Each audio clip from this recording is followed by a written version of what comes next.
Hello people ఎలా ఉన్నారు? నేనైతే చాలా బాగున్నాను.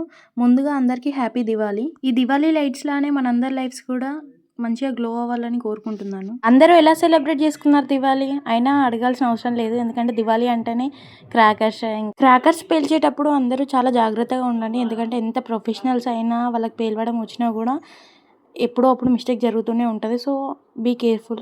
మేమైతే ఇక్కడ దీపాలు పెడుతున్నాము. యాక్చువల్గా ఏంటిదంటే లాస్ట్ టైం వాటర్ దియాస్ తీసుకొచ్చాము, కానీ అవి వన్ టైమే యూజ్ అయినాయి. నెక్స్ట్ టైం బ్యాటరీస్ పోయినాయో ఏమైందో తెలియదు, కానీ నెక్స్ట్ టైం నుంచి మళ్ళీ గ్లో అవ్వలేదు. నాకైతే వాటర్ దియాస్ కన్నా ఆయిల్ దియాసే నచ్చాయి. ఎందుకంటే ఇవి మంచిగా లైటింగ్ బాగా వస్తుంది.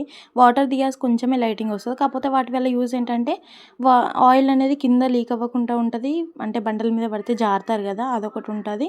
ఇంకా కిడ్స్ ఉన్న కాడ సేఫ్టీ ఉంటుంది. అది ఏమైతే మా దివాళిని ఇలానే సింపుల్గా సెలబ్రేట్ చేసుకుందాము. ఎందుకంటే మాకు నోములుగిన ఏం లేవు కాబట్టి. ఇంకోటి చెప్పాలనుకుంటున్నాను, నా వీడియోస్ చూసే వాళ్ళకి నచ్చితే నా వీడియోస్ చూడండి, లేదంటే స్కిప్ చేయండి. అంతేగాని బ్యాడ్ కామెంట్స్ మాత్రం అస్సలు పెట్టకండి. అందరికీ వన్స్ అగైన్ హ్యాపీ దివాళీ. వెళ్ళే ముందు సబ్స్క్రైబ్ చేసుకొని లైక్ చేసుకొని వెళ్ళండి. బాయ్.